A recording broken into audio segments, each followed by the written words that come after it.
Hey everyone, Ben here. Now a little while ago I made a video setting out what I had spent on iRacing in just 11 months.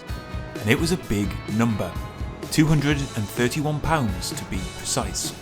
That was 6 months ago, and at that rate of spending per month, I would now have shelled out upwards of a whopping £350. But I haven't. In fact, I haven't spent a single penny more other than my prepaid subscription, despite continuing to race on the service regularly. That's largely down to a crucial feature of how the iRacing model works that relatively new players may not understand. So let me explain how you can best take advantage of it and stick around to the end for more on the way I go iRacing to keep control of costs. When it comes to spending money on iRacing, the thing which matters most is tracks.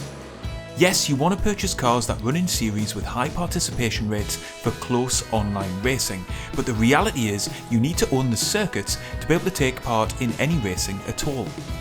A new car costs around $12, but each new track will set you back $15, so it's also where the biggest expense lies too. The good news is, across the board, there are a number of tracks that appear very frequently from series to series, season to season. In terms of paid content for road racing, historical data shows that the likes of Spa, Red Bull Ring, Watkins Glen, Sebring and Monza appear most often. Add in things like Nürburgring, Road America and Hockenheim and the tracks you get with the base subscription, and I'm willing to bet that most weeks you'll be able to find a race in one of the GT3 series, Fixed Ferrari or GT4 and TCR series. In fact, let's put that to the test with the 2022 Season 4 schedule just about to get underway.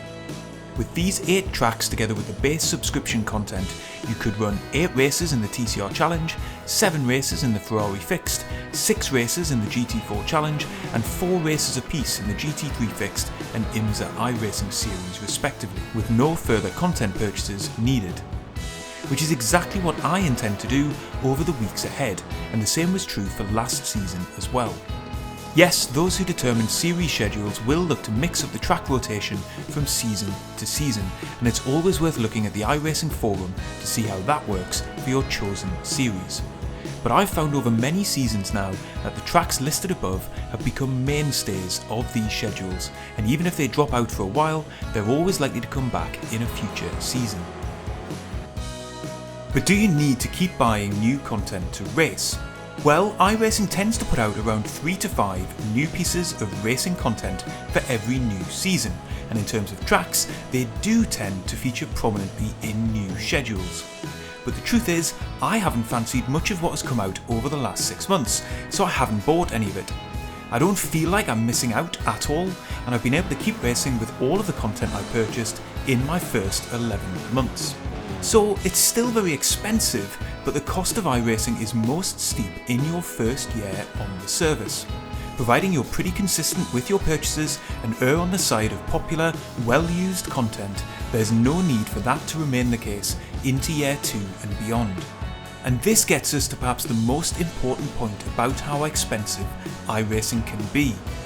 If you want to complete every race in your series in every season, then yes, the amount you spend will go up and up and up until you own all of the road racing content in the game.